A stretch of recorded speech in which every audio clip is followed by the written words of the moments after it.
Hey, we're live. What's going on, everybody? Welcome back to another edition of Backstop Banter. I'm hoping that I actually make it through the Backstop Banter episode. I've been a little the computer's been a little off today as Michael shows off his shirt. My brother got his shirt in the mail as well as his shirt and his mask. So if you could only get that Xbox.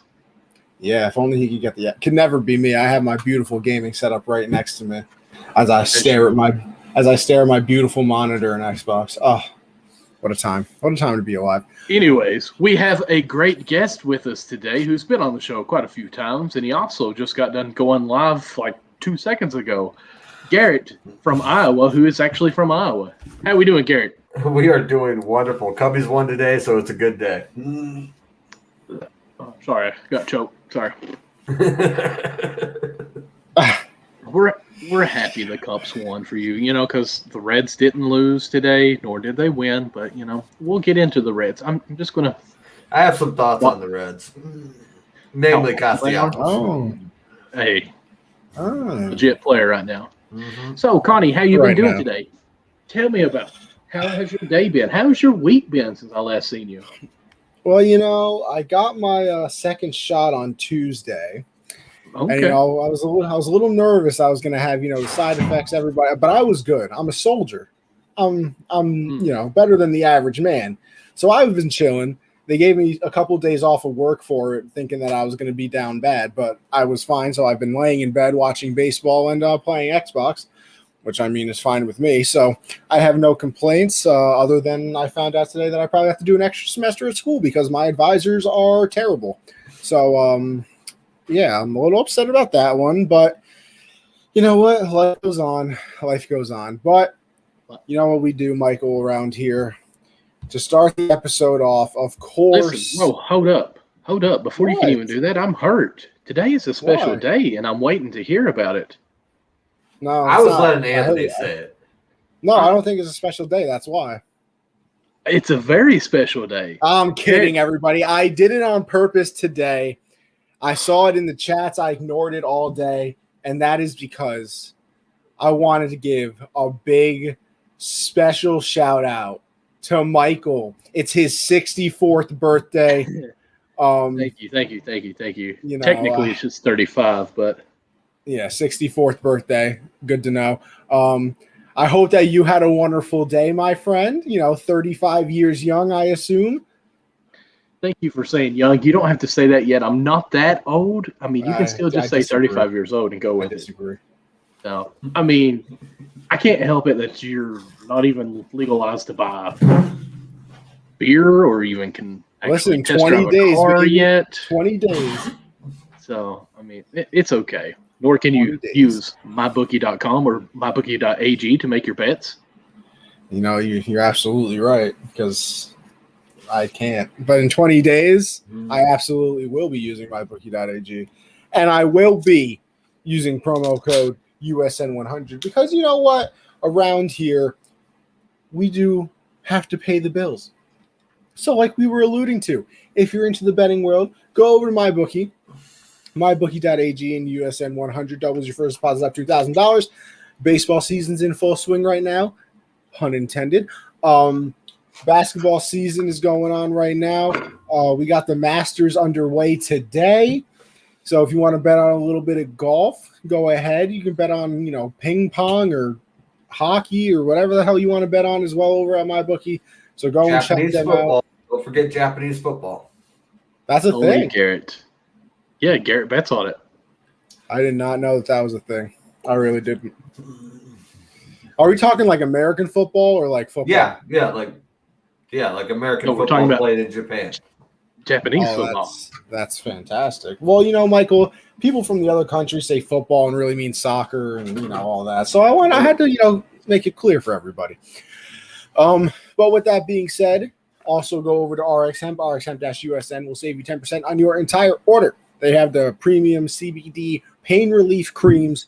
So go and check them out. If you're a little sore from life, as I like to always say, let me tell you something. I didn't have any side effects, but I felt like Garrett Cole after that 13 strikeout performance against the Orioles. My arm was a little sore. I could have used some RX Hemp during that time, but you know what? I'll get on it one day. Next up, as you can see by Michael repping the Backstop Banter merch. Check out the Teespring shop, teespring.com/stores/unwrapped. You can go check out the merch for all the shows that we have over here.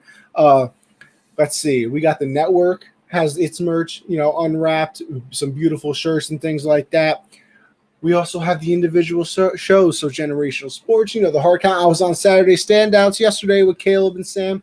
A very fun time. If you missed that one, check it out. We did a full first round mock draft. So cool. There's this nice shirt. It's got like a wrestling belt on it. I cannot think of the name of it. Garrett, do you know what it's called? The People's XFL Show. Who's the host of that show? Myself and Midnight Moose. What? So the sticker is actually right above my head. I know it doesn't show up very well on the camera, but I got a sticker up there.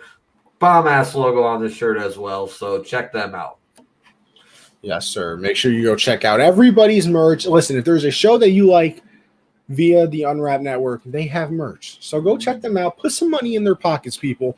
Nothing wrong with, helping your boys actually pay some bills. And then finally, the Patreon. $1, you're supporting the team. $5, you get entered into a gift card giveaway. 10% off the store I was just telling you about, and access to our Discord chat. So make sure you check that out. The $10 here, the money-making tier.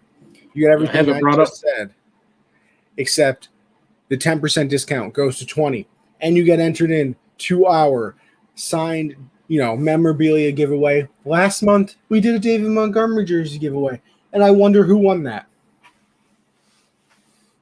That would be this guy. This guy right here. Garrett, you missed your cue by just a tad bit there. I'm still calling fraud, the one Bears fan. Definitely. The Bears fan won it. Like, what are the odds? No, I'm kidding. Well, I'm going to say Bears fan on there. No, they're not. Here's really what's going on, I think. It's still very fresh, as Patreon is. So there's not so many people in the pot. I really think the numbers... Michael, you know what I think? I think Garrett made several accounts. Oh, Garrett, did you make some bot counts? Is there a XFL? I think I can neither confirm nor deny the existence of said accounts. I think he pulled a Kevin Durant. Remembers. I think he pulled a Kevin Durant, made some burner accounts. I think it happened. It happened. But you know what? It's all good in the hood. Garrett's happy. We're all happy, I should say. All right. And you guys, you will get one stream with the suit tie with the jersey over it before it goes into the frame. Oh, okay. I had to promise that. So you'll get one stream with me wearing the jersey. Good. What's up, Cheese? Everybody, as we call him, Cheese. He's the cheese head. He always wears a cheese head in every video I've ever been in with him on a stream. Yesterday he had a cowboy hat on. Oh, I'm sorry I missed that one. I was a little busy. He was giving off big rodeo vibes. There we go. Yeah, I missed it. He is from Texas. So. I was going to say, Michael, that should be near and dear to your heart, considering you are, in the Kentucky middle of nowhere. Is not very cowboyish. I don't know why you think that. Because listen, if you're not from one of the coasts, you're basically in the middle of nowhere. I am currently wearing cowboy boots, if that says anything. How far away do you live from the coast, Connie?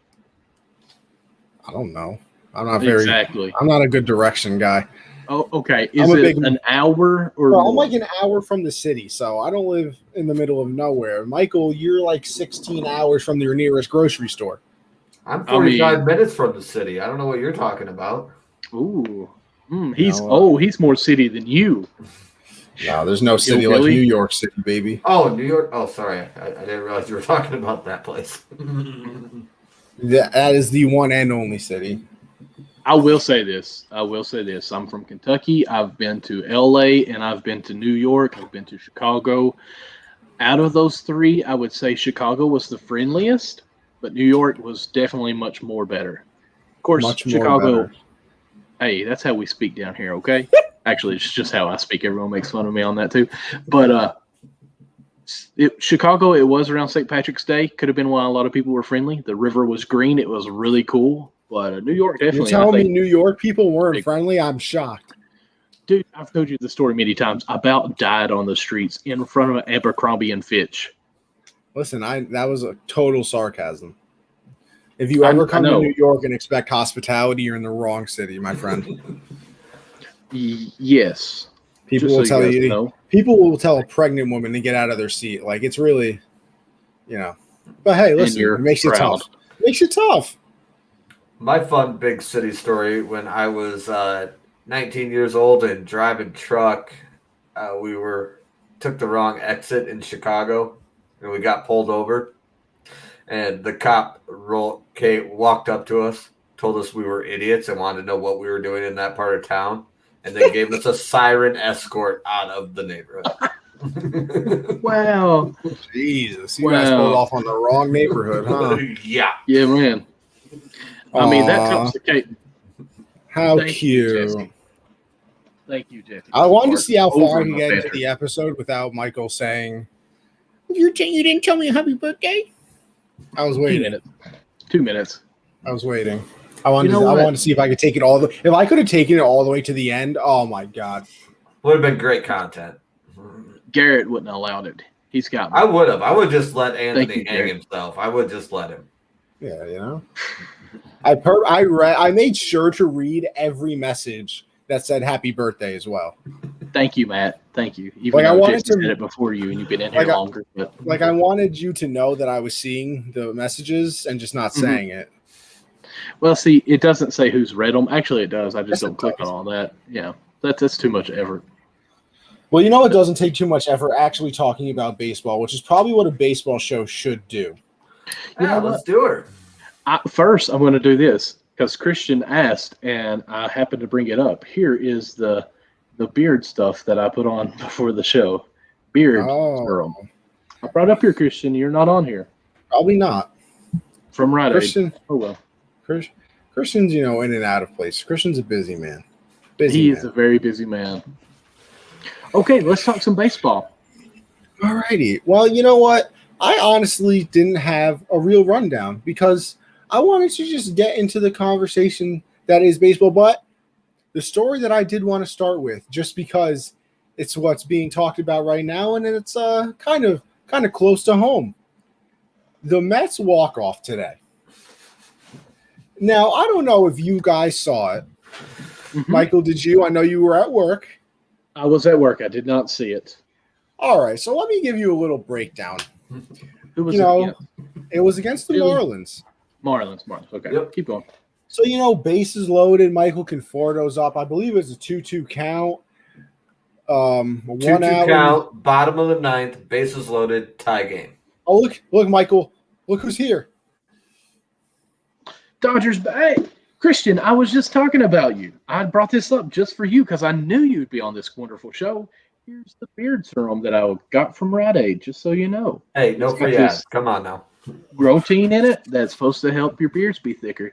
Connie, if you place it like right here on both sides, you might get some hair there. Yeah, well, but that was for you, Christian. I knew you'd be here. What a guy. All right, back to setting the scene. Bottom nine, bases loaded. I believe it's a 2-2 count. So the Marlins pitcher throws fastball, right? Basically 3 inches off the plate, not off the plate, 3 inches on the plate, on the left side, on the inside of the plate.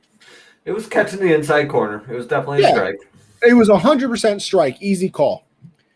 Michael Conforto then decides to lean into the pitch, basically, which, as we all know, who are baseball fans, you simply can't do it.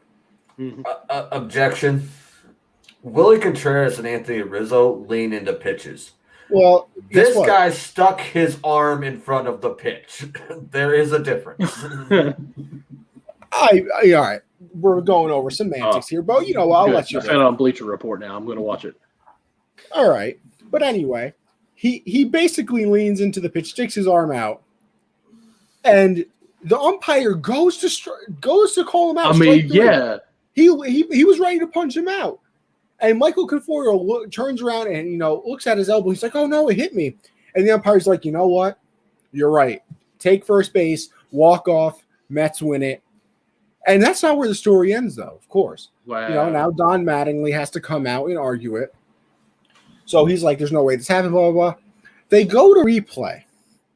Now, here's where it gets interesting again. Do they go to replay to get the call correct? No, absolutely not, because it's baseball and it doesn't really make sense.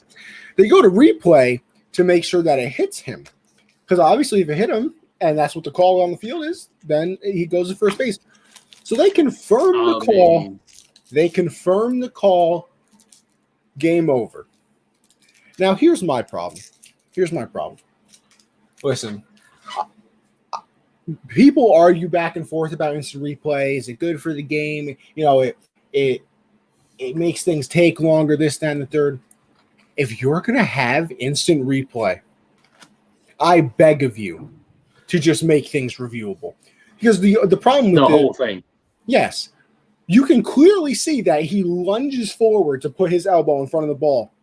And since that's not reviewable, the game ends. Mind you, he has a pad on his elbow too. Like, he's leaning. Probably gives it another 2 inches. Yeah.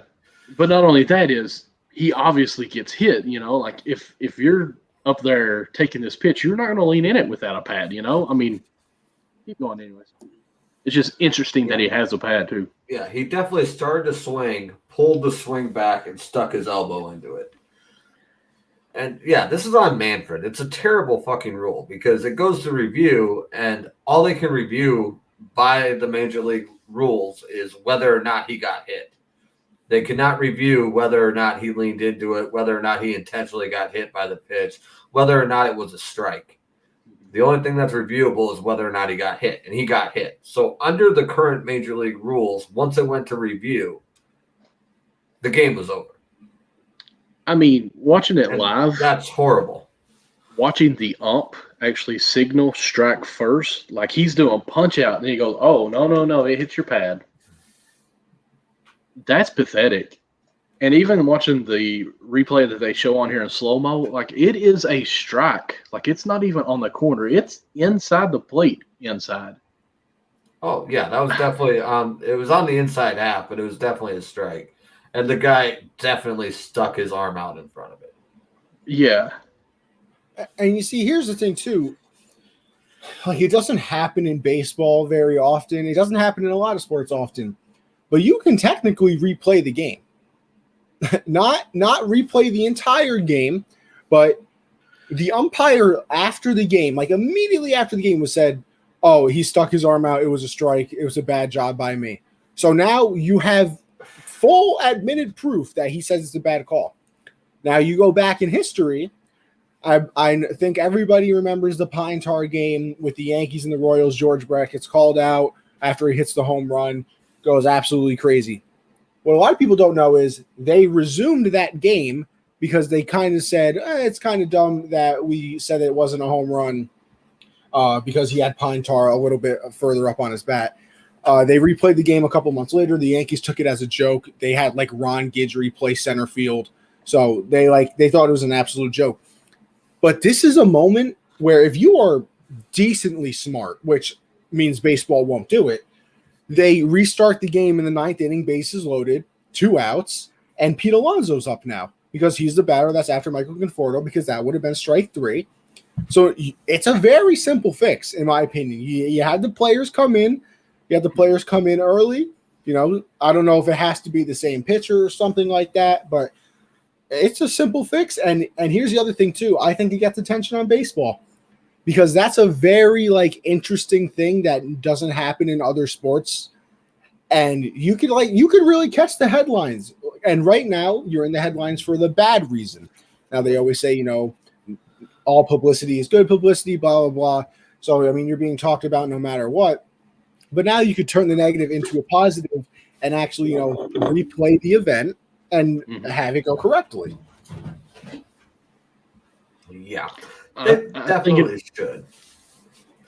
I think it'd be interesting, just a new perspective of that, because, the only thing I worry about, if that was, and this is a very big if they were to do that, I mean, that pitcher needs a rest to be pitching. It can't be just like, okay, we finished this game now, let's just have one. If you have to go with that same pitcher, otherwise just put another pitcher in there. I don't see that being too big of a deal on that, though. Yeah, definitely should replay it, a chance to get it right, and they need to rework the rule. I mean, that's the one thing the NFL has done right on replay. If any part of the play it comes under review, the entire play is reviewable, not just the part that is being challenged or the part that is in question. Yeah, I want to say they need to do that for Major League Baseball too. I mean, if you're going to review the hit by pitch, whether or not the ball hit the guy, you need to be able to review whether or not he leaned into it. Mm-hmm. I want to say he got intentionally hit. The playoffs last year, the NBA, there was a game with the Heat. I want to say it was. I remember watching this. I can't remember the game. But a guy walked going in for a layup and then got hit in the head with like a forearm and then shot the ball.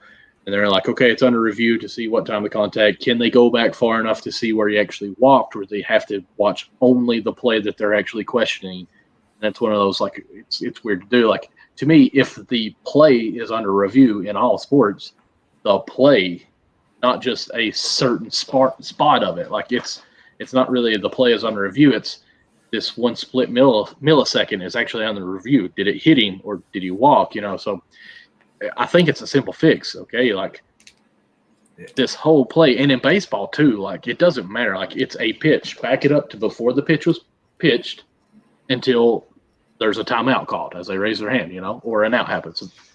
Review the whole thing. You see, and what I think what makes it even easier to be replayed is the fact that this ended the game. That was the walk-off. That's how the game ended. So, I was watching ESPN. I was watching the Michael Kay show. It's an ESPN radio, but they simulcast it on. Yes, the Yankee announcer, blah, blah, blah, whatever. So a guy calls in. He's like, oh, everybody says that he's the Yankee boy, and he'll only say good things about the Yankees, bad things about the Mets, whatever.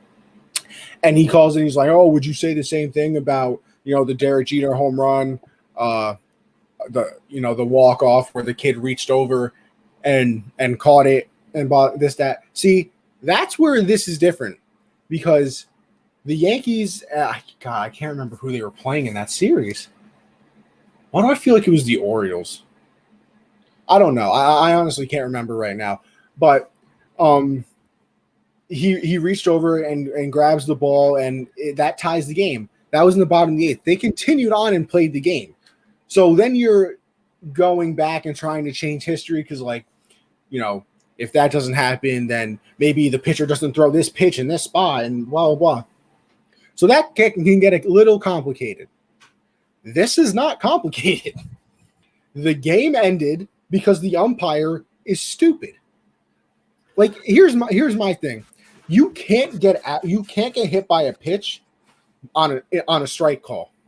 So, like, if you get hit by a pitch but you swing the bat, it's a strike. You don't get first base, nothing like that.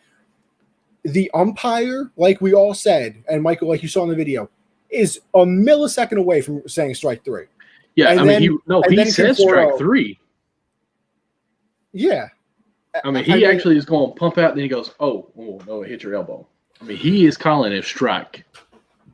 Well, I kind of feel bad for that ump, because watching that play in real time, it's not nearly as obvious that he leaned out into it. So, the ump was in a tough spot, and this is where they need to fix the rules. Because once it went to replay, his hands were tied. He can't do anything about it. He's bound by the way they have the rule written. So, that's an easy call to miss in the moment, and you can fix that by making that part of the play reviewable instead of just whether or not the pitch contacted the guy. Because you can't wave off a hit by pitch. If you're the umpire and you saw it hit his arm, you have to call the contact. So, question. Because otherwise you're going to get crucified the other way. Would it have been better if he'd said, hold up, I'm not calling strike or ball, huddle up, make a decision then? Or would it have been better if they did? After he made a call, like I'm saying, oh, you were hit, like, time. But you're saying that they discussed it before he made a call, because once it went to review, it was done. Because I think they huddled before it went to review. And that's my other problem with the play. How does the second base umpire not see that? You're staring down at home plate, and you can clearly see him lean forward over the plate, and you're telling me the second base umpire can't see that? What's the point of having 4 umpires? Where would the second base umpire be at? Because it's a full base. He would be right behind the pitcher for the better look at second base if there's a play there, right? Yes. He shifted over. I mean, yeah, that's right down the pipeline, really. But I almost would have rather. I'm thinking here, he would have been better to call strike and then review it to see the hit. Then, right? Oh yeah. Because then it could mean, he leaned in, done. But since they actually rolled hit by pitch, it's over. Well, see, here's the thing. That shouldn't matter, though. I agree. No, I know. But I'm just saying because, he was calling strike 3 and then said it hit him. So how can it be a strike and hit him? Right. That's like a ball being down the middle, literally down the middle of the plate, and the guy sticked his leg out, and he was like, "Hey, you know what? Hit by pitch, never mind." That doesn't make sense. I mean, the biggest problem I have with this play too is you guys keep saying lean in, and I get what you're saying, but I want to clarify for anybody that hasn't actually seen the play. If you're leaning in, it can look like part of your swinging motion, and that puts it in much more of a gray area. The guy stopped his swinging motion and extended his elbow in a motion that was obviously not part of a swing. I really think that's what separates this from a lot of the other. I think if you say lean in, people think, which I'm a Cubs fan, so I know there's other players that do it too. But people jump all over Wilson Contreras and Anthony Rizzo both for doing the lean in deal. But if you watch their swing, it's part that they're winding up for a swing and checking their swing. It's all one motion in the swing, and that's where you get a gray area. This guy, it was not part of his swing. It was not a lean in to take a swing. He stuck his arm in front of the ball. It's a weird play. On here, actually. It's a weird play. I'm hoping that the MLB makes it right. I don't think they will. Hopefully, they'll at least change the rules for next season.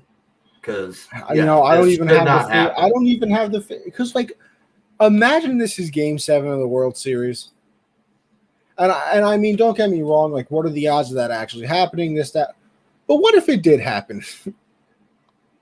Oh, Michael, did you find it? You can look right there.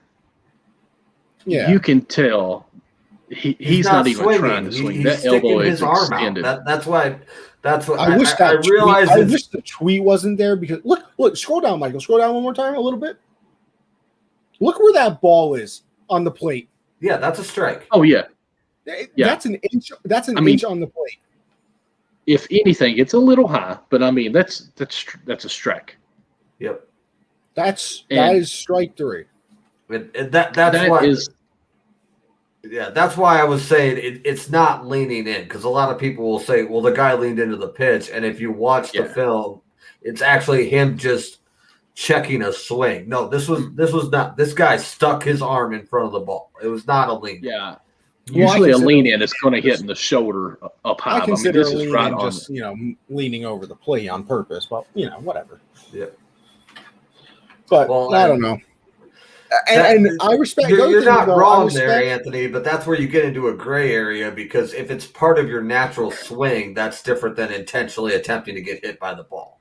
And that's what I'm saying. The difference is on this. This guy was trying to get hit by the pitch. He stuck his arm in the way to get hit.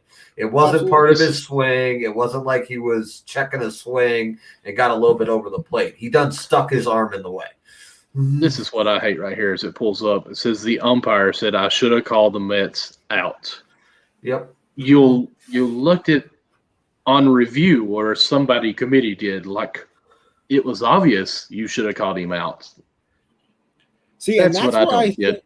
That's where I think it can get interesting for replaying it, because even like I said, going back to the Derek Jeter home run where the kid reached over the wall and caught it, the umpire who made that call has never admitted that the kid did it. I mean, it's obvious to anybody with a pair of eyes that he did it, but he never admitted it. So even if you want to go back and try to replay it, they'd be like, oh, well, he never said he made the wrong call. Literally, 10 minutes after the game, he said, yeah, you know what? Bad call. Bad call. It's obvious.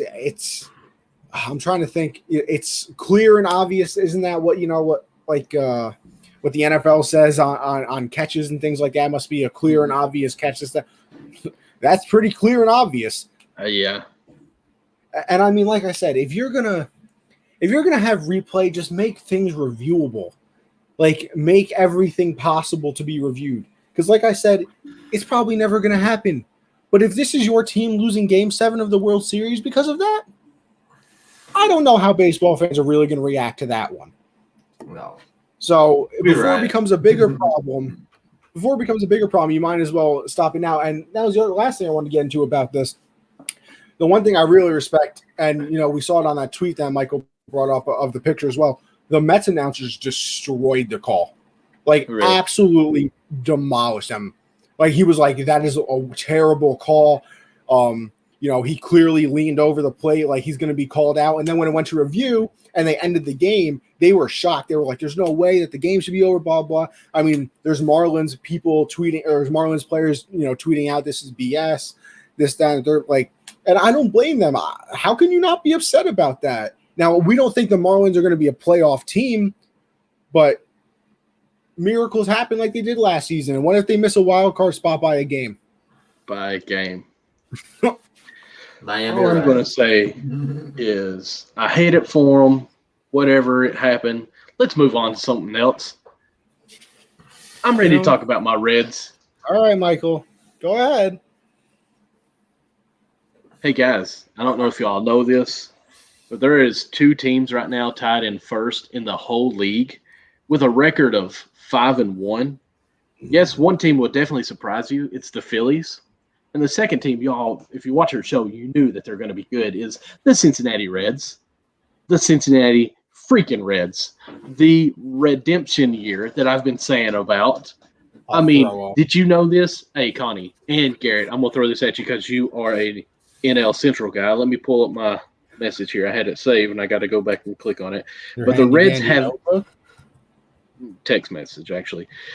The Reds have scored 57 runs in the first 6 games. It's the most that they've ever scored in history. I don't care what team you are. 57 runs in 6 games, that's pretty good. Yeah. The Reds have always been a good team that can't hit. This year, granted, it's 6 games. Obviously, I'm pumping the brakes, but I'm just going to talk hype right now, okay? In 6 games, we're looking dope. We're looking lit. We're fire. Don't put no cap on that stuff and all that jazz, or whatever Connie says, that young group. But anyways, if Nick can stay hot like he is, who is the number 1 hitter right now, I think he's got an MVP candidate going on here for the Reds. What do you Garrett, let's hear what you think about Nick Castellanos. I wish they would have kept him in Chicago. Castellanos. But, yeah, currently leading the league with a 435 average and a 1.610 OPS. 35. Keep going. Yeah, he's tearing it up. I love it. I love the attitude. I hate the fact that they're threatening to suspend him. And, yeah. He's doing awesome. I love to see it. I love the guy when he was in Chicago. I'm sad he's not with us and happy to see him doing well on the Reds. Me too. As long as he doesn't do it in Wrigley. You know what? I don't even care. He can take 3 games off. That's fine. Just stay hot like this. Connie, what do you think on the outside looking in and seeing this Reds like this? And not to mention, Sonny Gray, our number 1 pitcher from last year, hasn't even pitched a game yet. I did forget about that. He was on the IL to start the season. Yes, which is so weird. Please don't call it the IL. Can we change that MLB? It used to be the DL. It can't be the DL. That's offensive. Well, I can't even remember what it was. The name was. The disabled list. Yes, disabled. That's why it's offensive. I do. That's what, bro. Because somebody said DL today, and I literally. It's weird because it's getting to the point now where DL sounds bad to me. Not like bad as no, not like that, but like where I forget that's what it was called. Like, I'm so used to it being the IL now, especially being a Yankees fan, because I have to have 65 players on the IL, 10 games into the season like we have the past few years. Different problem. But yeah, staying off topic. Back to the Reds, please. Yeah. Okay. No, it's been impressive. I saw. I was scared for them after that first game when they lost to the Pirates, I believe it was. The Pirates, no. The Cardinals. We swept the Pirates. Oh, okay. Good. Because the Pirates are terrible.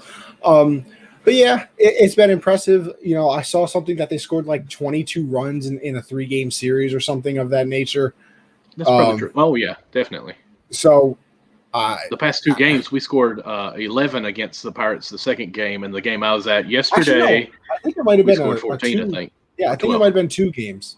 I think it might have been 2 games instead of the 3. Yeah, so either way, it's impressive, and you got to hope that it continues. Obviously, it won't continue at that pace because if the Reds are going to score 10 runs a game for the entire MLB season, well, we have problems somewhere along the line.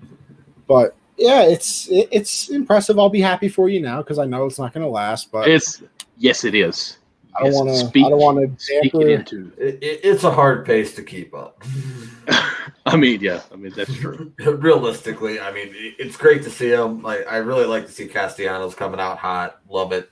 And hey, Rob, I know Rob Manfred watches your guys' show, so just a quick question: if you feel the need to put out a tweet addressing this, I would like to know how many games the Astros were suspended for stealing a World Series. I was never really good at math, but I know anything times 0 is still 0. So yes, I like to throw that out there every time you suspend somebody for stupid reasons. I would like to say that, and I did say it a second ago, I got to enjoy a game live yesterday. It was so much fun. As you all know, it was wonderful. It was kind of odd. It was a little bit of an odd feeling. Not too bad. It was odd because I was used to seeing this stadium that empty anyway. I mean, that's true. Let's be honest. Unless you go to a Cubs game. Yeah, I was going to say, me when I go to a Yankee game, I'm not going to be used to it. Wait a second. Are we not the best team in baseball right now? Shush. So, it was great. One of the best teams in baseball right now. Garrett, just so you know, my nephew that was at the game actually caught a foul ball of Nick's. Nice. He actually went and got it, the certificate and everything on that. That was really cool. Awesome. You can do that? Yeah. Oh, yeah. Actually, at the game? Yeah. You can go and take it up and say it's something that you got, and they'll mark it. Wow, I did not know that. I really didn't, because I've always wondered, like, what happened if you got a foul ball of like an important game and you wanted to sell it one day, and couldn't they just be like, oh no, that's not true? But I did not know you could get it certified at the game. That's pretty cool. Actually, this was something really cool. I took my son, who is 4 years old. This was his first game ever. We actually, just so everybody knows, ruining baseball for him already, making him a Reds fan. Unbelievable. Hey, we have to try to save the better than a Yankees fan. That's simply not true. But anyways, it was great because at the end of the second inning, they honored my father. Cincinnati Reds has a hometown hero where they honored retired, active vets of any sort. And so they actually said my father's name, had him on the big screen. The whole crowd stood and cheered for him. That was nice. It was really nice. And actually at the Reds game, you can tell them too that this is your first game, and they'll print you off a first game certificate. So my 4-year-old son has a certificate of his very first ball game, official. So it was really neat. He got him a bobblehead, and that was so cute. I'm just going to get a little father going on here.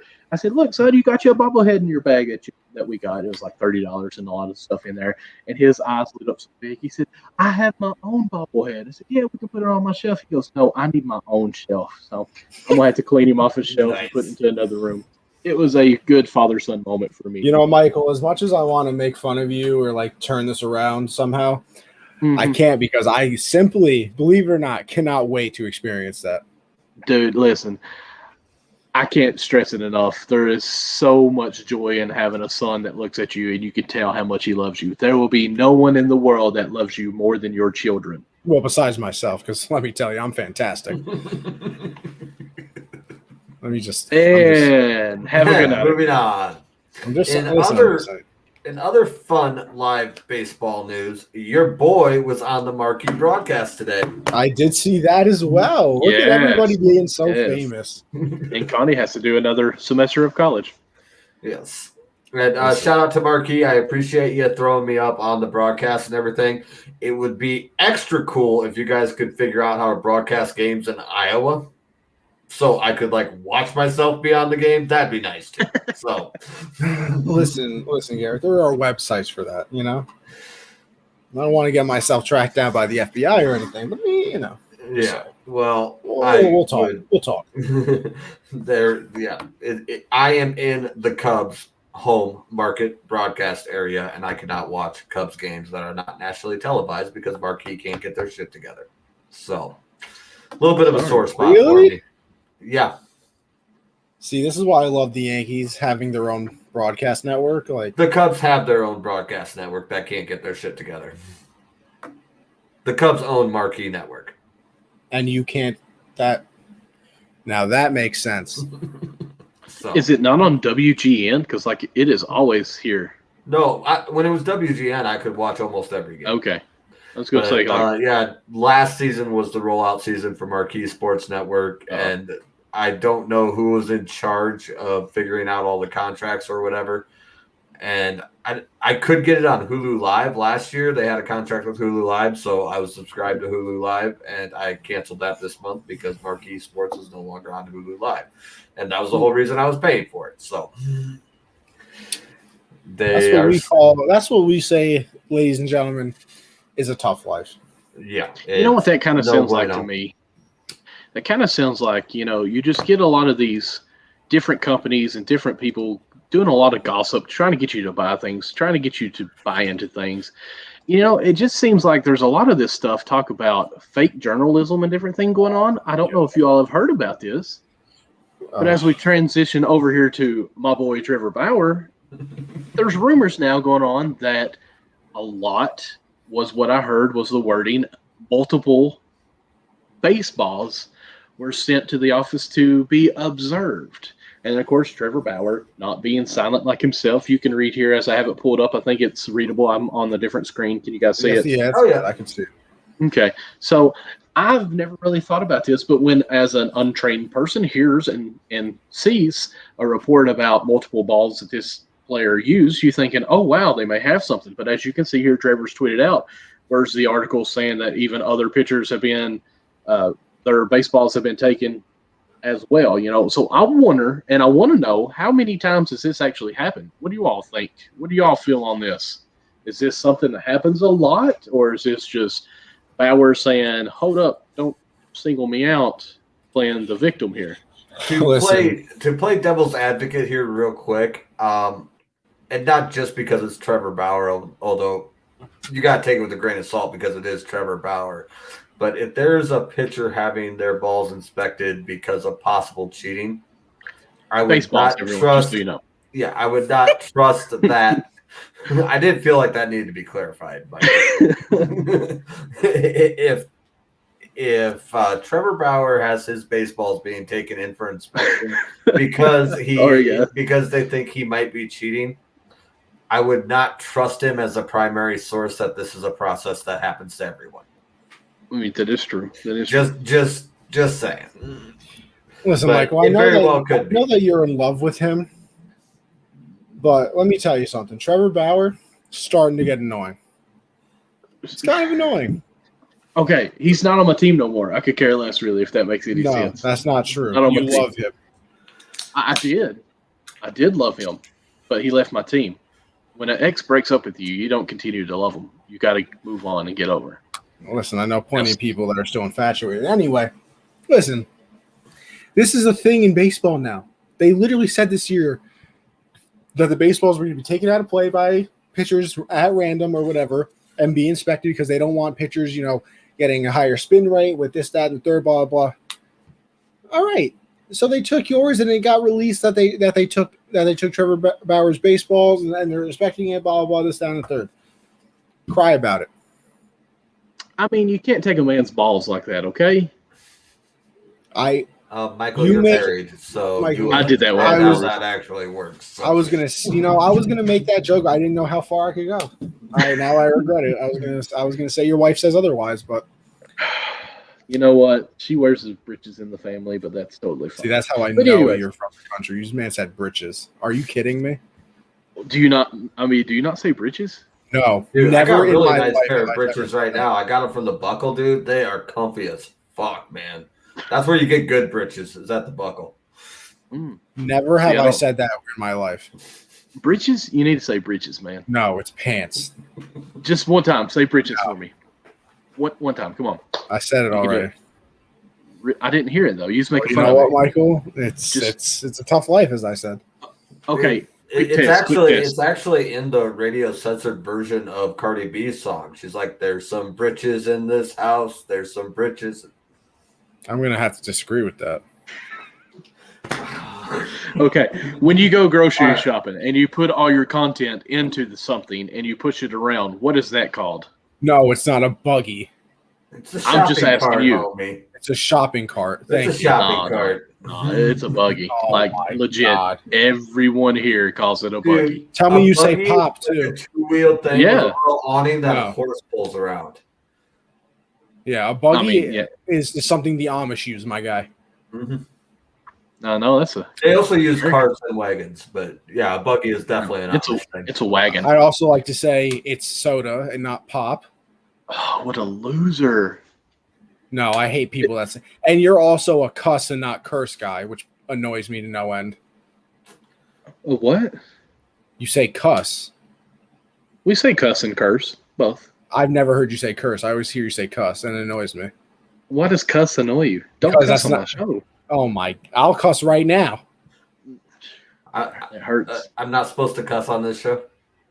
Well, It's a little. I apologize to anybody I have offended. I'll keep it clean going forward. I appreciate it.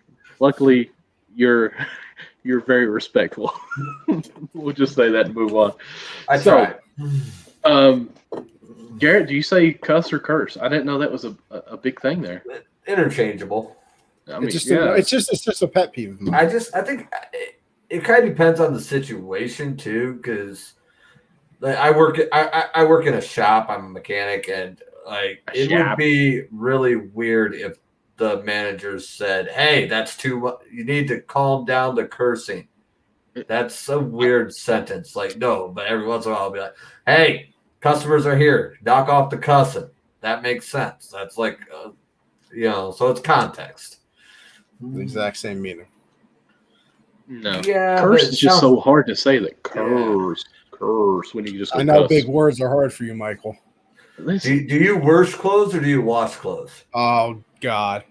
Oh no, I wash. I mean, it's okay. My wife washes. It's washed. Who washes? Do you say roof instead of roof? No, it's not a dog. It's a roof. Okay. Well, listen. Weirdo. I'm just making sure with all the things you say. It's a roof. With you and Listen, you're kind of northern.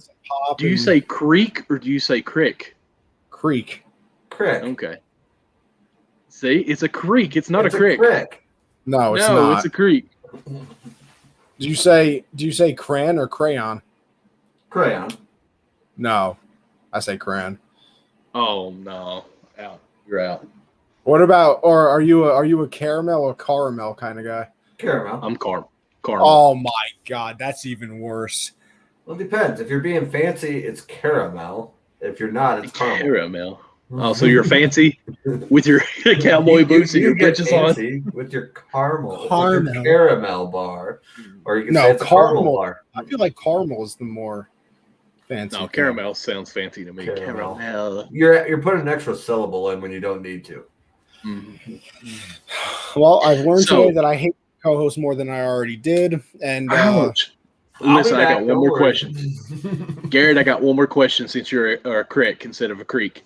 Yeah. What do you call on a tree when it forks off? What, the fork in the tree branches? Yes. Do you call it anything? No, it's just the fork. Okay. I've got a buddy that moved in. Well, there's a guy from here. He used to live in Michigan, and he calls it a crotch in the tree. I'm like, it's the fork. I've never heard it called crotch in a tree. A crotch? I'm wondering if a crotch. You need new friends. Yeah, that's a new one. I had not heard that one before. But I'm so glad that you did say I'm in a weird quick. spot because I'm in rural Iowa, so we're Isn't the whole state of Iowa rural?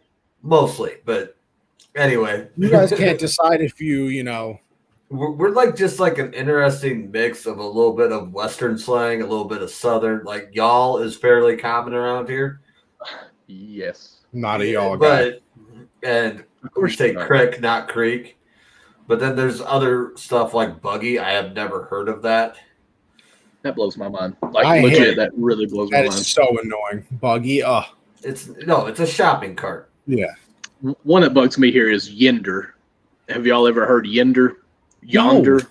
Oh. Do you know what yonder? Yeah. Yonder. Well, apparently, and I don't know the difference, but yender is one way and yonder is the other. No, it's not. No. Like I said, please find new people to talk to. I'm begging you to experience the Southern life. I'm telling you. The only thing that I would like to experience is what the Yankees with a winning record. Because what is their record?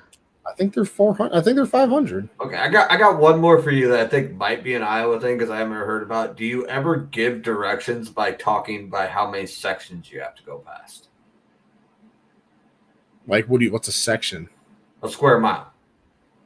No. Okay, that might be just an around here thing, but give me can I have this in the form of a sentence? Yeah. Can I have the language of origin? Okay, so you head south out of town, you go past Kraft section and Johnson section, and then you hang a right. No. Yeah, I don't know what that means. Yeah, because like take a right on Johnson.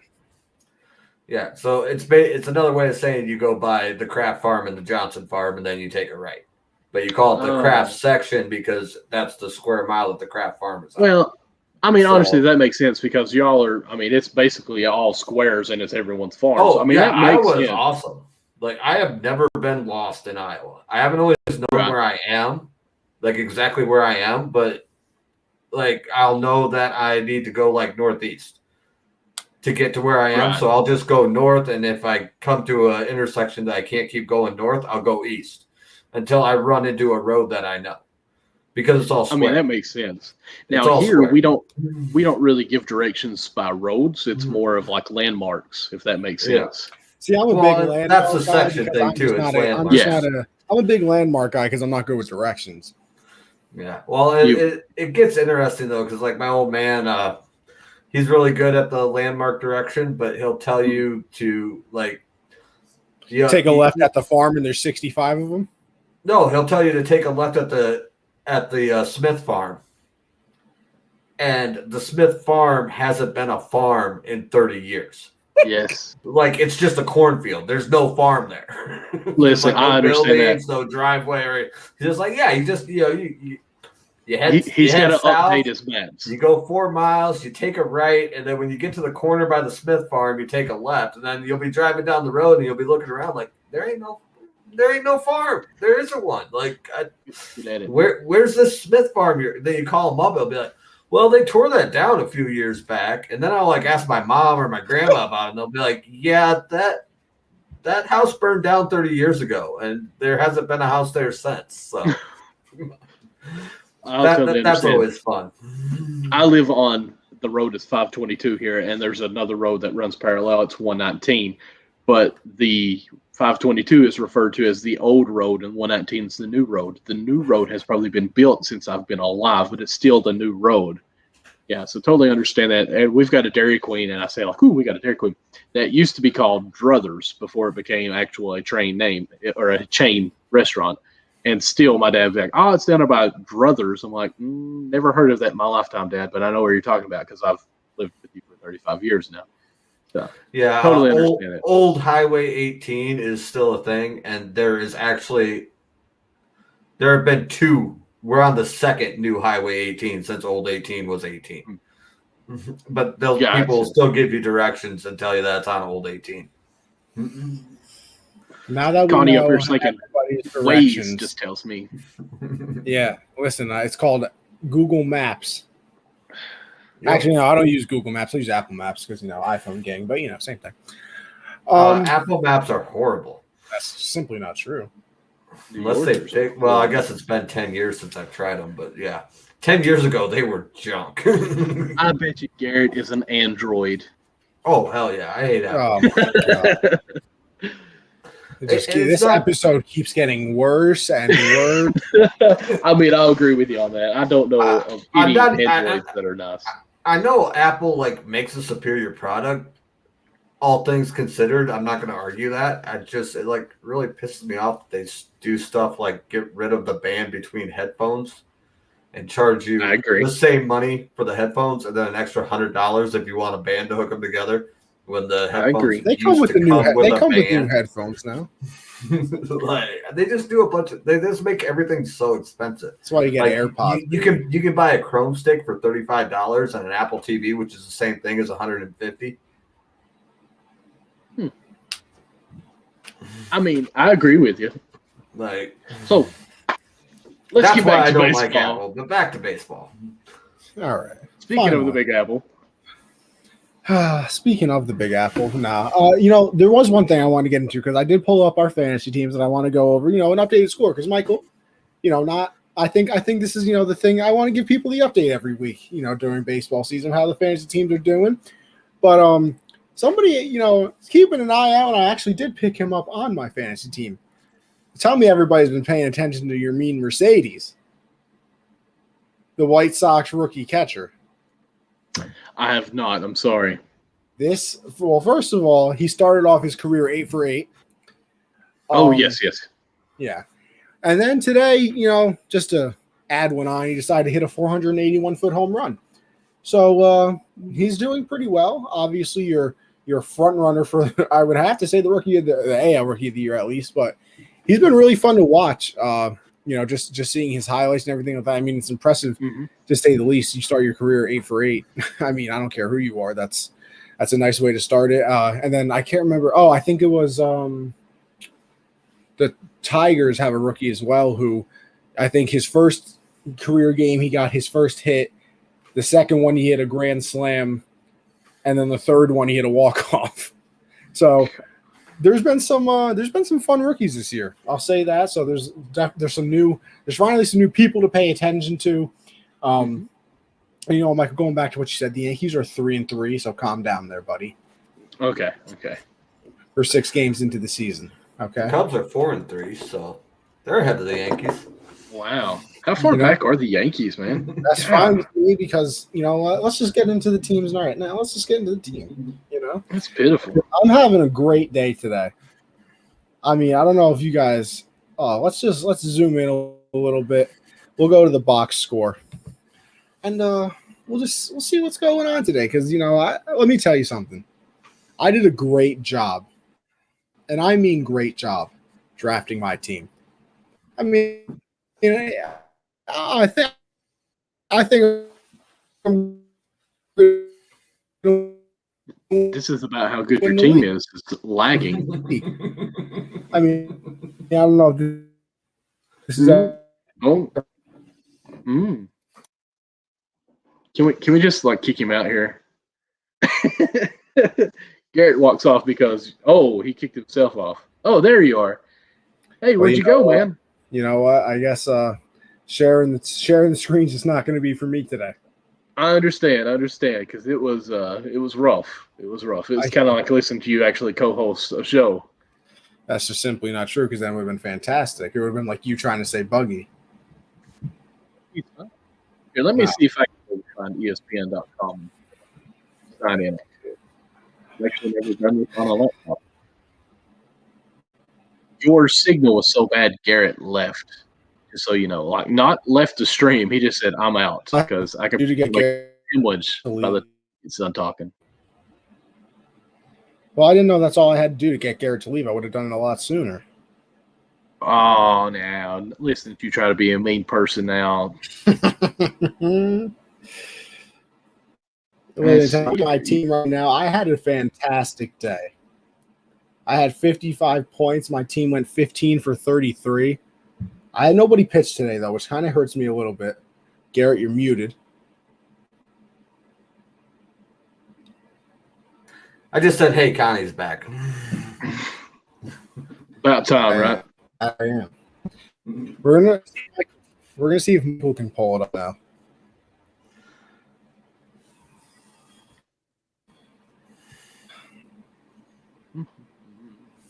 Let me tell you, like I said, my team today, fantastic.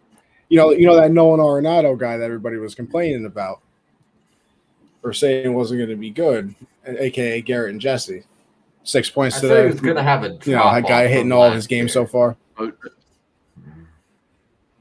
Oh, now mine's not loading, is it? ESPN, come on, man. Get your stuff together. All right, Connie, what's your team's name? Don't judge my trout. Batter 6. Absolutely. What a name. I mean, it is a pretty good name. Let's see here. Digger Daddies. What about the scoring breakdown? That is Perry.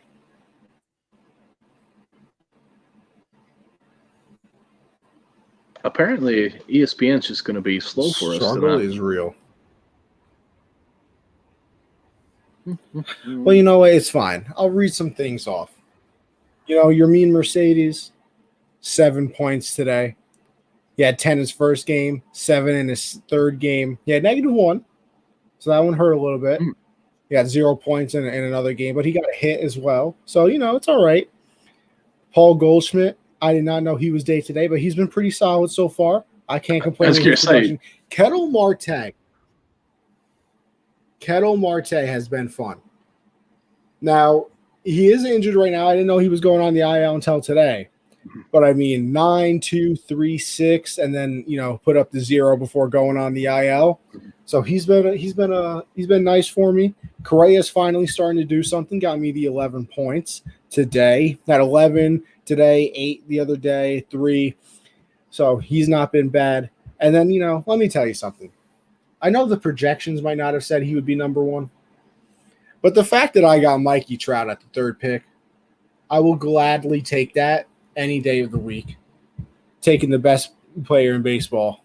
6 points, -2. Then he bounces back with 2, 8, 6, and 9. Gladly take that. And then the pitching. My MVP pitcher. Right there. Sandy Alcantara. Didn't see it coming. I just took him because I wanted another pitcher. 21 points in the first game. 13 points in the second game. So we're doing good. We're looking good right now. I'm currently up 367 to 341 for the week. Wow. These games go on for a little bit. But you know what? I'm liking the team so far. I got a couple injuries that I'm going to have to get sorted out. Judge's day-to-day now with a little side soreness. So I got to figure that out. Marte going on the IL hurts me a little bit. Here's your scores for today. I'm a little upset with that, but how are your boys' team doing? I got 38 points from Lance Lynn today. Oh, nice. What's your team's name? The Cold Bush Lattes. Okay, that's what I thought. Lance Lynn put up 38 today.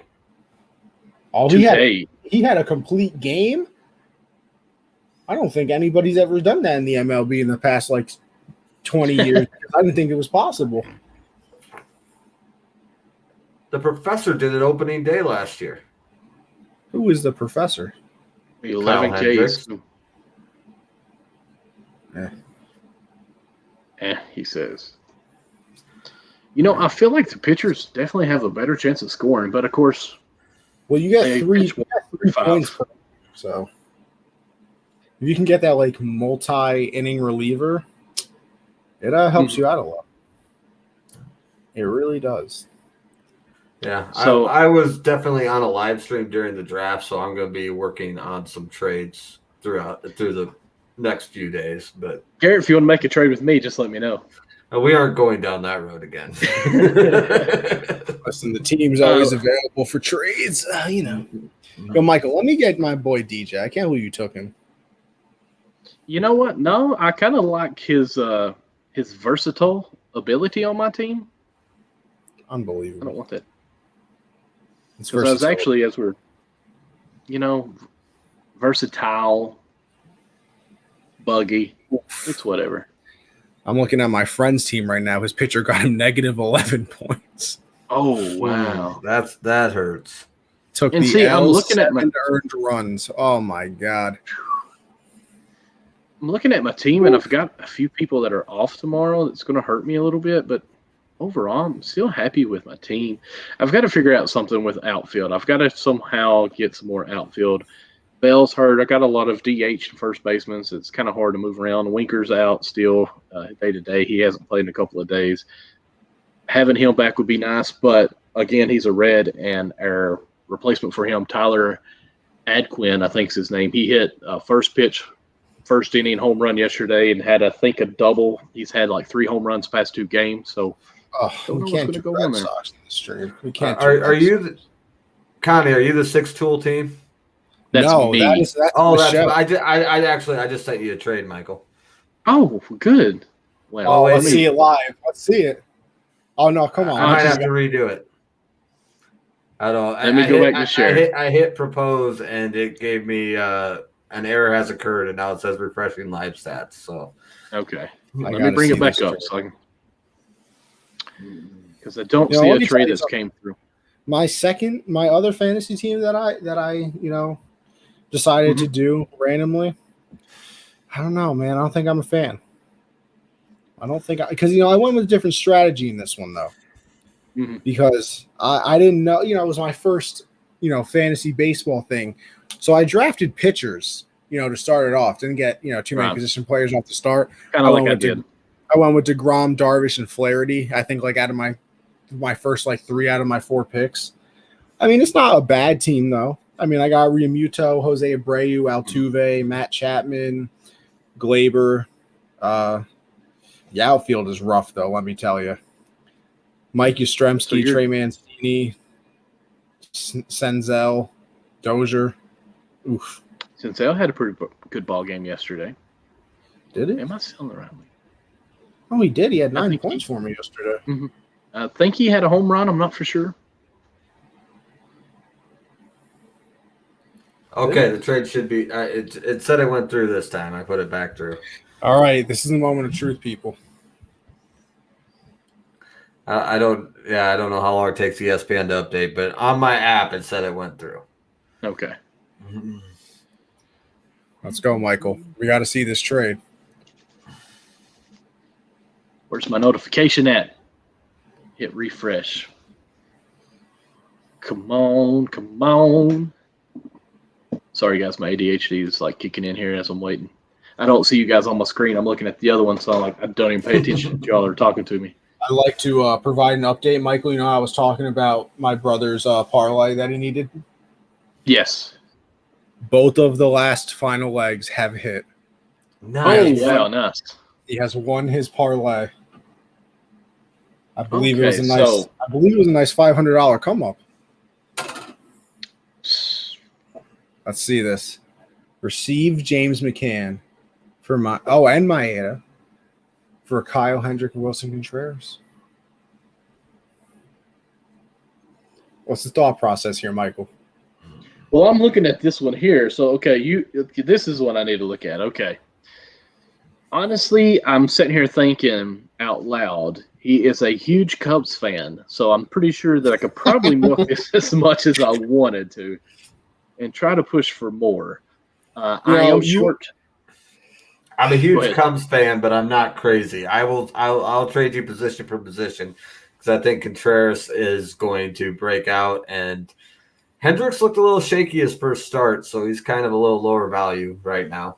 I think he's going to come back out of it. So, Gary, you are a big Cubs fan. I'm just saying I do have Javi Baez and Chris Bryant. I'm just saying.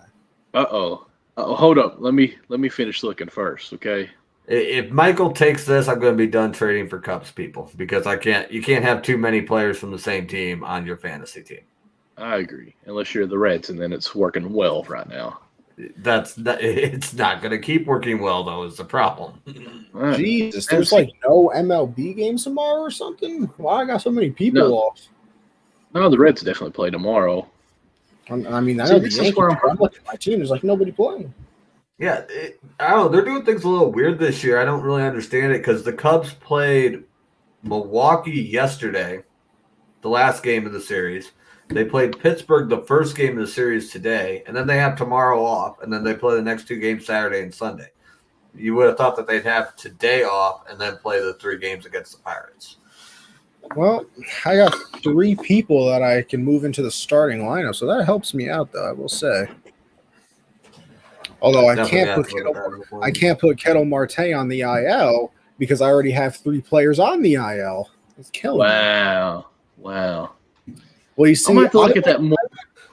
Listen, Michael, here's another thing. I went for the long-term strategy.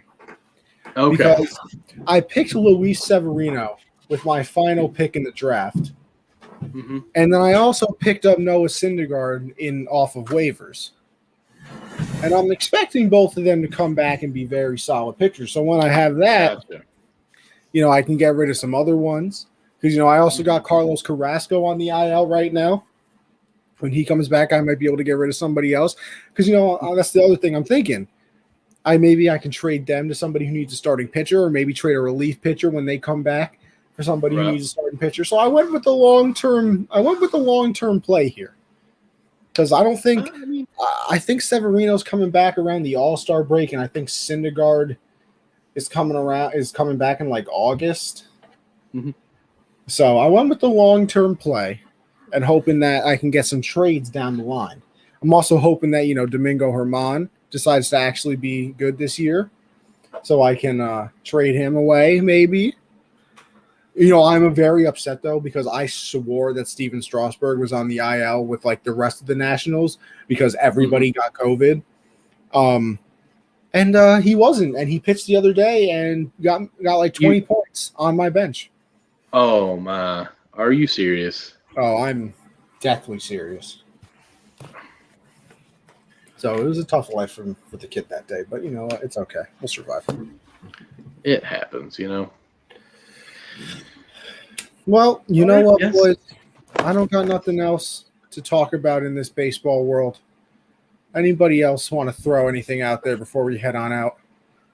Rizzo, Baez, and KB all homered today. And who I loved that? Me for my fantasy team. Big fan. Mm-hmm. Big fan. Just saying. But all right. With that being said, I think we'll thank the sponsors one more time before we head on out of here. So if you're into the betting world, make sure. One more question. I meant to ask this, and it just popped in my head. I'm sorry, sir. Do you think some of these teams that are not supposed to be winning continue, or do you think it's going to play out? You don't? No, because I think baseball. I think this is exactly what baseball does with the 162 game schedule. I think that's why I think even last year. I mean, that's why I'm happy the Dodgers won and not some random team, because it's still a respectable season. Because baseball really is the marathon sport. If the Marlins won the World Series last year, we would all been like, okay, really? Was that really going to happen in over 162? So I think that's what happens. I think, Pittsburgh will slow down. I think, a team like the Tigers are going to slow down. A lot of these teams that are slowed down. Oh, yeah, Pittsburgh has slowed down. You're right. So as of right now, the AL East first place is the Orioles. Yeah, not going to happen. 4-3. Mm-hmm. Right. It's the Orioles, Red Sox, Yankees, Blue Jays, Rays. We think that completely changes by the end of the year, correct? By the end of the year, it's Yankees, Blue Jays, Rays, Red Sox, Orioles. So it's literally the complete opposite. Or for my $100, it's Blue Jays, Yankees. I haven't forgotten. There's literally not a chance in hell that happens, by the way. AL Central's the Twins, Royals, Tigers, White Sox, Indians. I think the White Sox will come back up on that. That's how we kind of all said. Hey, that's no home run. The AL West is Astros, Angels, Mariners, Rangers, Athletics. That one I'm okay with. That might be fairly accurate. If anything, I would say the Athletics would jump. They're 0-7.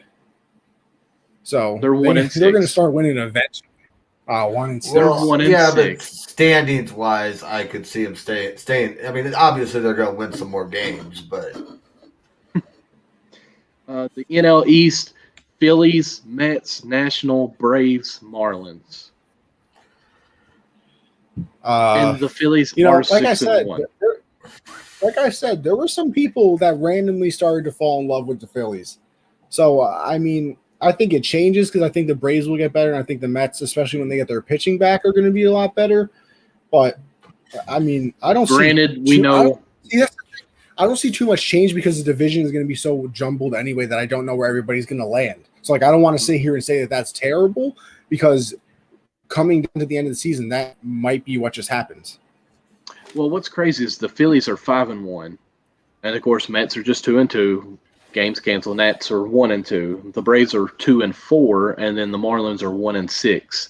So it's really crazy to me that the Braves are 2-4. Like their ace pitcher has lost twice now. I think. I mean, I'm not sure how that's really going. Now, the best division in baseball, in the NL Central, the Reds are 5-1. Cardinals are 5-2. The Cubs are 4-3. The Brewers are 3-4, and the Pirates are 1-6. Well, the Pirates are in the right spot. Yeah, correct. And I think the Cubs is like have been one of the most accurate teams so far for how the season's going to go. They're going to drop games they shouldn't, like opening day to the Pirates with Hendricks on the mound. They're going to lose close games, like they lost to Milwaukee. To the Reds. They haven't played the Reds yet, Michael. But they're going to lose close games like they lost to Milwaukee with the bases loaded in the bottom of the 10th, down by 2. Stuff like that. And they're going to grind out wins. I think the division will tighten up. I don't think Cincinnati – I know you don't want to hear it, Michael, but they're not going to be able to keep up this pace. They're going to lose some games. They're going to lose some games. That's it. I really think like the winner of this division is going to be at like 85 wins at the end of the year. And it could be the Cubs, the Cards, the Reds, or even the Brewers. Like there are legitimately 4 teams in the mix in that division. I totally agree with that. That any of those 4 teams could actually come out. Every team but the Pirates. Yeah, like it's really as simple as that. The Pirates are 1-6, and they're on a 6-game losing streak. Yeah, and the only reason they won that first one is because Hendricks is a controlled pitcher, and those guys do not do good when it's fucking 26 degrees. Sorry, Michael. I was going to clean that up. Sorry. Sorry. But yeah, 26-degree weather is not good for pitchers. So, and the last division, the NL West, is the Dodgers, Padres, Giants, Diamondbacks, Rockies. Which is exactly how it'll be at the end of the season. Yeah, that one I think is legit, which is crazy because the Rockies. That's crazy. That's what we forgot to say. Tatis dislocated his shoulder or something like that. A tear, ligament. Oh no, that's the person at work. Something weird. It's one of those freak injuries. See, like this is why I hate. Is he coming back though, or is he out? He's on like the 10-day IL. He's only. Okay, because I heard somebody saying that it was like season ending, but I didn't see. Originally, when it happened, I saw somebody say, "Oh, he's done for like 6 months," and then like 2 days later, they're like, never mind, 10-day IL. I was like, that's kind of a far switch. Yeah, that's a big switch there. So I'm not sure what he did, but I knew he got hurt. Fear was that, or he originally like dislocated it and tore something, and like obviously you dislocate it and tear something, you're gonna have to go in for some type of surgery, probably clean it up. But I think he just like might have slightly I don't know. It's one of those weird injuries. Like it's like that's why I hate it, like naming people injury prone or something like that, because that's not an injury prone injury. Like that's a weird injury. Yeah, or fragile, whatever. Like that's a weird injury.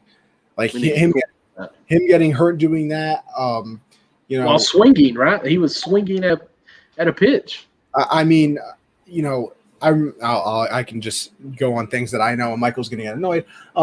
But Judge broke something in his hand because he got hit by a pitch. Like, these aren't injury-prone things. Those are weird injuries that happen all the time. So it just sucks that it happens to one of the more entertaining and fun players to watch.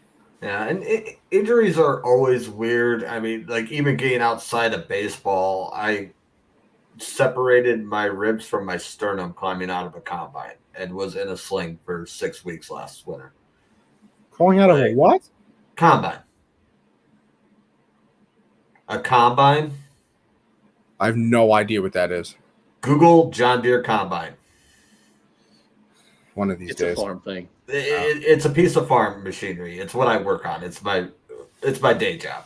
But yeah, and it's something that I work on them probably 50 weeks out of the year. I'm in and out of them all the time, and stepped wrong and pulled something wrong, and I was in a sling with my arm strapped to my chest for 6 weeks to let all the ligaments in my chest heal up. Wow. So, I mean, I'm not a professional athlete by any means, but just like with you saying this weird injury with Tatis, it's kind of the similar type thing. Do you just be doing the same thing that you've done a million times and something's just a little bit off the one time? You're all jacked up.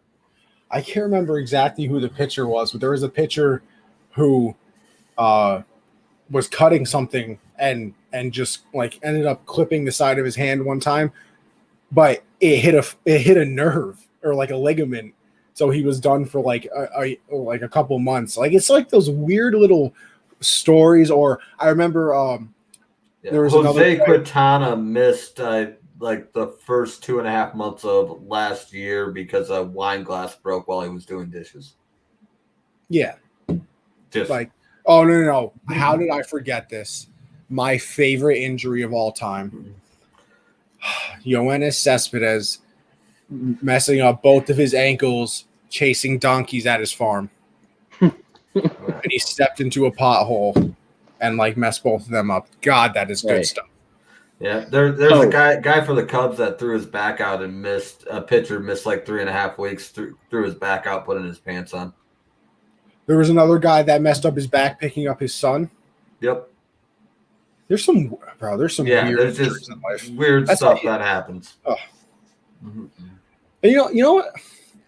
I don't know, because I obviously listen to a lot of radio and sports stuff like that, and I'm kind of interested on your guys' take on this as well. Like, I feel like players are babied more now, obviously, than they ever have been. Like, you don't play through things. If you're hurt, you tell them this, that, and third. Yet there's never been more injuries and like season-long injuries than now. And in a way, it's almost to me like, well, yeah, because they're so babied that when they have something like that, they're not used to just pushing through it and making their body stronger, maybe, or something like that. Because, I mean, you look at it back in the day, I mean, then again, this is really going back. There were pitchers that are throwing, into like the 11th inning of games and this, that, and the third. And like now it's, 6th inning. Sorry, you hit your. They took out Jacob deGrom on opening day for the Mets at 77 pitches. Like, I don't know. I feel like maybe the babying it's counterproductive. Like you're not building up that strength because like even in the minor leagues, they're not like allowed to go past I think 6 innings. Like you get pulled like all the time. Really? I think a lot of it has to do with the incredibly high level players are performing at. Like it doesn't take much to take you that half notch down. Because, I mean, it's one thing to go out there and throw 84-mile-an-hour fastballs for 120 pitches. It's another thing to go out there and throw 102 for 120 pitches. And it's just, I think the performance level is at such a high level that even a slight injury, like you see it with Chris Bryant a lot, and that's kind of why there's rumors that his trade value isn't what the Cubs, what you would expect from a player of Bryant's caliber, because he had like an ankle tweak last year and you could tell his game was off, and it wasn't a lot, but it was just enough that it seriously affected his stats for 3 weeks. So I think people are looking at something like that where before you play through it because the performance level wasn't so high, and now if you try to play through that stuff, it throws your game off enough, you just aren't at the top of your game. As far as for me, I do feel like it's a little bit of baby in them, like you said, but I also think when you got science backing it up, some length of it, I think sometimes these teams are borderline warm, if you will, or have no chance of being in the championship. So why not rest your guy and wait for another year? Because, I mean, if you set him out now, you've got him for 5 more years. If you play him now, you may have him for just 2 or 3 more years at his best. So, I mean, I think it comes to X's and O's on that. No, I do agree with it because, like, even the analytics, like, it's literally proven that playing 150 games, I think it is, you'll play better and have better stats and things like that if you play the 162, because just those occasional off days like repairs your body just that enough. So like this, that, like, even with that being said, I feel like there's still more, like, I feel like there's so many Tommy John surgeries and things like that. And I just wonder if I think it's twofold, honestly. I think it's because if you had somebody injured back then, they played through because you didn't want to be soft or something like that. So you played through basically anything. Ooh. What about this? What if there's more Tommy John surgeries going on because where they're not pitching as much, they're pitching harder? Oh, no, I think better. that's absolutely a thing, too. I mean, Jordan Hicks threw 103 today. Like, that's not a thing. Yeah. Who else threw over 100? Someone else was throwing. Chapman? Well, hey, that's normal. Was it the Angels pitcher? He threw over 100. Yeah, I think he threw over 100 a few times. Tony did. I mean, Jacob deGrom, regularly hits like 101, 102. In late 90s, early 2000s, back when I was a young pup, like if someone hit 100, they were just straight closer. Like, hey, you're going to give them the heat. We don't even care if you do anything else. Maybe a slider that goes in at about 90 miles per hour. But if you're hitting 100, that is amazing. Now we have everybody doing 100. I mean, there's probably a third of people throwing 100 miles per hour. I mean, performance. And the other thing, the game has changed a lot. I mean, you go back to like the 60s and 70s, you had guys smoking in the dugout, like in between innings. And you even get up into like the 80s and 90s, it wasn't as widespread, but there's a guy from the Oakland A's did an interview, and he gave a very detailed explanation of what it was like throwing a complete game on LSD. Oh, wow. I mean, the 86 Mets literally had dropped acid and threw a complete game. The 86 Mets literally had a bowl of drugs in their locker room. Yeah. So, I mean, the 86 Mets are a story. I cannot believe that they don't have a 30 for 30 or something on them. It boggles my mind that they don't. I mean, you had Gooden on that team who he literally didn't go to the Mets championship parade because he was at like a trap house. Yep. Like he was literally like getting cocaine. Yeah, well, and you got a story about Rodman. He like halfway through their 6th championship run, I think it was either the 5th or the 6th. He didn't go to the coach or anything. He went and told Jordan he needed a break. Mm-hmm. And went on a 4-day cocaine bender in Vegas and just missed games. And after 6 or 7 games, Jordan had to go drag him out of the apartment he was holed up in with Carmen Electra and be like, all right, dude, you had your break. It's time to go play some basketball. Which is crazy that the player did that, and sorry, that's just getting off on a whole different story there. But yeah, that was in the Jordan The Last Dance. Yeah, The Last Dance. There we go. Yeah, that was in The Last Dance. So yeah, and just you hear about crazy. And I realized that the 90s was 30 years ago, but the 90s, it was 30 years, but it wasn't that long ago that this type of stuff was going on, and that's where I think the game has just changed. The medicine has changed. The analytics have changed. I don't know if it's changed that much in that sense, because didn't someone get busted with like 200 pounds of 26 pounds of meth and 8 pounds of oxy. So, I mean, he is no longer a member of the Cubs organization. He is a member of the Cubs penitentiary. Yes. So, I mean, he's down in Springfield with the 2 former governors of the state of Illinois. Working on a combine. I don't think they let him have combines. No. But I don't know. I think there's a lot that goes into this game that a lot of us don't even know. We haven't even touched the surface on even trying to find out. And I don't think we ever will, to be honest with you. Some things are probably a little better left unsaid. But I think we probably need to go ahead and wrap this great show up. Yep. Don't you guys think so? Exactly. We learned how to pronounce things. We talked about a little bit of baseball. We did everything. Life lessons. Michael talked about being a dad and I almost cried. I almost had a tear in my eye. Thank you. But yeah, we'll pay the bills one more time. So if you're into the betting world, Make sure you go over to mybookie.ag and use code US700 to double your first deposit up to $1,000. So if you want to bet, do it with them. Baseball, basketball, the Masters is on now. Hockey's still in full effect. Listen, go bet Japanese or what was it, Japanese football? Japanese football. Yeah, Japanese football. Sure, go bet on that one too. Why not? Then if you're a little sore from life, go over to RxHemp, RxHemp-USN, saves you 10% on your entire order. Pain relief CBD creams, go over there, check them out, use our code, and feel brand new when you wake up in the morning.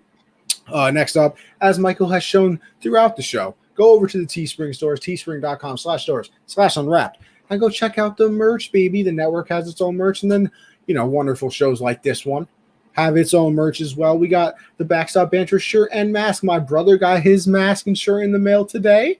So, hoping everybody's out there buying their Backstop Banter merch. And, of course, the People's XFL show as well. Got that wonderful sticker behind Garrett right there. I don't know what's your other product you have? Shirt?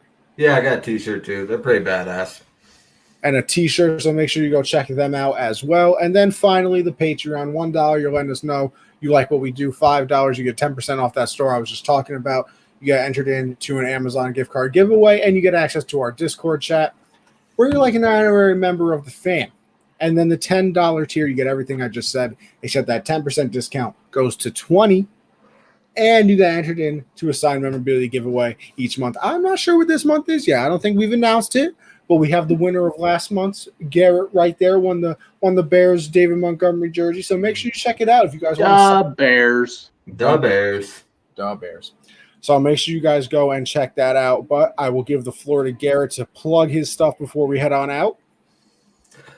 You find me on Twitter and TikTok at Garrett from Iowa, and I run two podcasts, the People's XFL Show, Wednesday nights, 9 Eastern, 8 Central, and then Degenerates Corner. We talk random news and gambling with XFL Jim, and that is on Thursday night, also 9 Eastern, 8 Central. Sounds good. Also, Michael, host Backstop Banter, MD Lawson 00. Check me out on Twitter, Instagram, everything else. Also, you can add USN to the end of that and check that out on Sports Meet. Type in USN on Sports Meet. You can find everyone that's associated with it. Connie, I still don't know if you're active on there yet. I'm getting kind of disappointed. You've done some baseball stuff with me, but we need to get you more involved on that. Actually, we should do one right after this, a big debate. But it's basically a TikTok for sports where you get like a minute window where you can kind of give your little quick take on whatever's going on. Like the Reds are totally going to stay hot like this. They're not losing another game. They're going to go 161-1, and then you can post it on there. People be like, dude, you're a genius for doing this. So go check me out on that. Also, I've been temporary co-hosting the Count the Bucket on Saturdays around 10:30 p.m. Eastern time. So check that out as well. Yeah, as for me, it's been a busy week to say the least. As usual, Mondays, 7 Eastern is Generational Sports for me and Josh, talking about a little bit of everything. Had Mascara on, who was in the chat earlier today. Talked about a little bit of everything, football, basketball. Got my little baseball talk in since Matt was on there, so I could actually talk about it because, Josh isn't the baseball guy. Tuesday is the hard count with me and CJ. We had a big show this past week. We had Matt on again. We had Caleb on, and we also had Dustin on. As Matt's still here in the chat with the Connie A. Smith. Connie A. Smith. Wow, appreciate that. Shout out CJ for giving me the nickname. But yeah, that was a fun episode. Then Wednesday I did Saturday standouts with Sam, Caleb, and CJ. Again, we actually did a full NFL first round mock draft. It was a lot of fun, so make sure you check it out to see who we drafted for your favorite team. I got to see who you had to the Cowboys taken. I had Patrick Surtain. I had that pick, actually. What did the Bears do at 20? You know what? That's another pick that we had, and I think we drafted you guys as defensive linemen because they took Trey Lance right before we were going to, and we were going to take him. I think we took a defensive. I don't know. Go back and watch it. I highly recommend it because Caleb. It's on my listen list for tomorrow at work, the podcast version. So Caleb and Sam. Right after you listen to Backstop Banter. Well, he was on the show, so I'm not sure he has to listen to the podcast, but Definitely. Well, I mean, hey, listen, if you want to replay and get that ad money up, feel free. But yeah, Sam and Caleb do a wonderful job over there talking about the college stuff. Me and CJ brought the NFL flair, so it was fun. Matt was our commissioner, as he's saying right here in the chat. Better commissioner than Goodell. That is not hard to do, but it's true. And then, of course, that's a low bar, homie. Yeah, that's almost a Manfred level bar. Just kidding. Manfred's way lower than that. Yeah, and then, of course, as Michael already said, Backstop Banter, Thursdays, 10 Eastern. We're doing everything baseball. The season's underway. It's been fun so far, and I look forward to doing it every week. Twitter, Anthony Conover _, Gen Z Sports for the pod, and then my Twitch is Anthony _Conover, where I put all of the podcast, do a little bit of gaming, especially because this is something I know we're all excited about. When MLB The Show comes out, yes, I will be playing. Listen, Michael, I'm sorry. I'm canceling the podcast episode on Thursday. No, you're not. Yes, I am. Whenever the game comes out, because the only thing I'm doing is April playing MLB The 16th. Show. We need to stream it. I will be playing MLB The Show all day because I haven't had a baseball game on Xbox. You can play it, but we're going to watch you play. Well, I might not do much talking, and I'm a lot more entertaining than you, so I don't know how that would go. I'll guess so. Look at this tan. Sure, that's what we'll call it. Anyway, thank you everybody. Don't look at the bags. Sorry about that. Yeah, don't look at the bags. Just look at the tan. Thank you everybody for watching. Garrett, thank you for joining us. Michael, thank you, Garrett. I'll see you next week. Unfortunately, Always a pleasure. Anytime.